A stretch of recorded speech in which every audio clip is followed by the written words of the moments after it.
Selamat sejahtera, hari ini kita akan belajar mengenai sokongan dan pergerakan dalam bidang 2 iaitu fungsi sistem tubuh dalam pergerakan.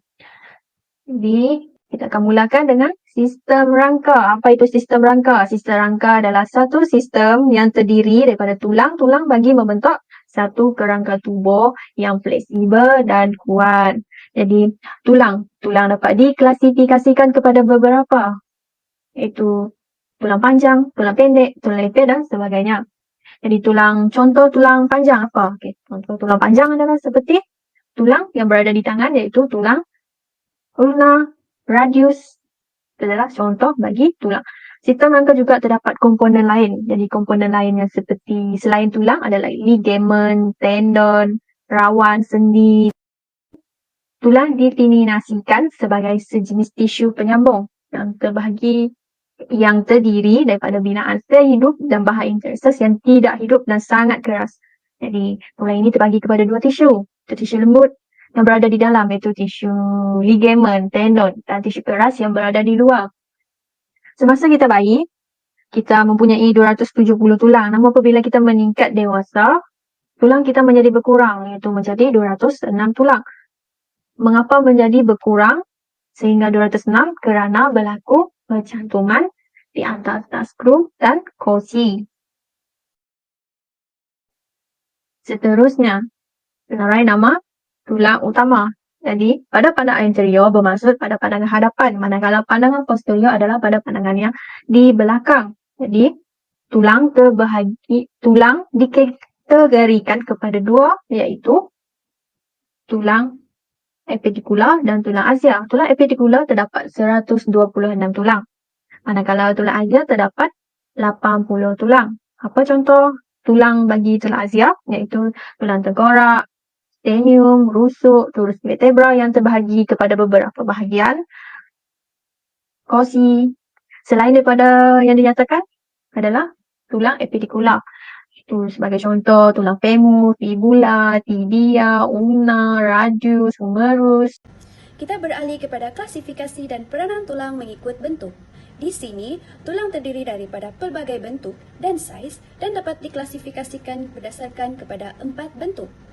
Tulang yang pertama adalah tulang panjang, di mana seperti yang kita lihat pada gambar ini, tulang ini mudah didapati pada tulang humerus, radius dan ulna. Yang kedua adalah tulang pendek, akan didapati pada tulang karpal. Yang ketiga adalah tulang leper atau pipi, akan mudah didapati pada tulang skapula kita.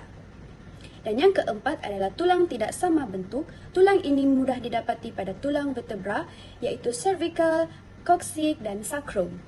Di sini, saya akan jelaskan dengan lebih terperinci apakah struktur, peranan dan contoh bagi tulang-tulang yang saya telah jelaskan sebentar tadi.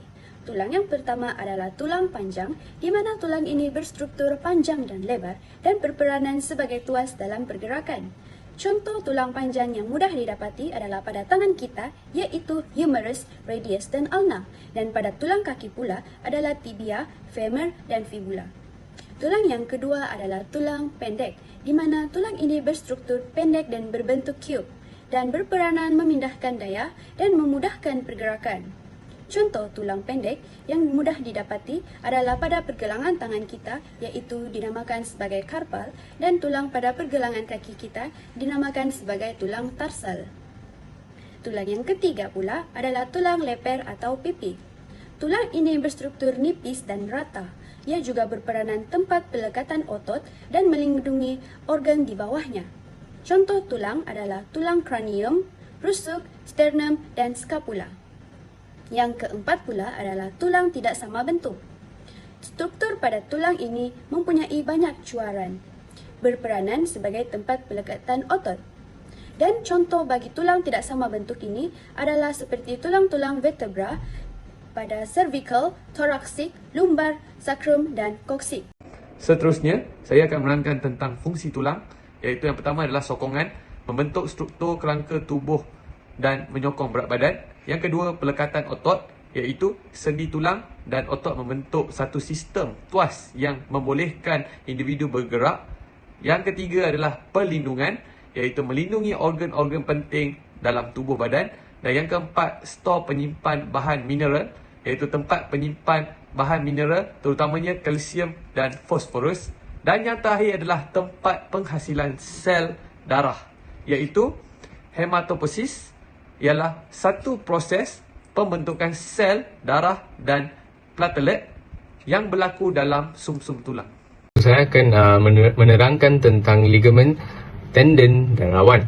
So pertamanya ialah ligamen. Ligamen ialah sejenis tisu yang berfiber kenyal yang menghubungkan tulang dengan tulang. So ligamen juga berfungsi untuk mengekalkan dan menetapkan tulang pada kedudukannya serta membolehkan pergerakan pada sendi. So walaupun ligamen ni kenyal, tahan lasar dan kuat, juga boleh berlaku kecederaan pada ligamen. Jika berlaku kecederaan, recovery, jangka masa recovery dia agak lama, iaitu agak 3 sampai 4 bulan. So seterusnya, tendon pula. Tendon ialah sejenis tisu berfiber yang sangat kuat tetapi tidak kenyal seperti ligamen. So tendon ni dia menghubungkan otot dengan tulang. So sebagai contoh, bila berlaku kontraksi, tendon ni akan menarik tulang untuk berlaku pergerakan.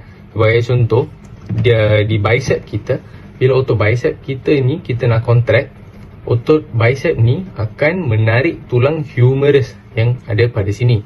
So yang ni akan mengakibatkan berlaku pergerakan di pergerakan bicep curl. So seterusnya saya akan menerangkan tentang rawan, ataupun kita boleh panggil dia sebagai cartilage. Cartilage ni dia bersifat lembut tetapi kuat elastik, tetapi dia tak ada salur darah. So rawan ni dia menyaluti hujung tulang yang membentuk sendi, berperanan untuk melancarkan pergerakan di antara dua permukaan tulang yang berartikulasi. So senang kata, cartilage ni sebagai shock absorber badan kita. So selalunya kalau kita dengar orang tua cakap bila dia orang jalan sakit pada lutut ke apa, iaitu mostly kerana kekurangan cartilage pada area tulang pada lutut ke ataupun elbow dia orang. Baiklah, yang seterusnya adalah sendi. Sendi adalah tempat dua atau lebih tulang bertemu. Permukaan tulang yang bertemu dengan tulang lain dikenali sebagai permukaan artikular. Ia menyokong badan dan membantu pergerakan kita. Sendi ini terbahagi kepada 6 jenis. Yang pertama sekali adalah gelongsor. Dua permukaan tulang saling meluncur antara satu sama lain. Yang kedua, lesung sendi soket.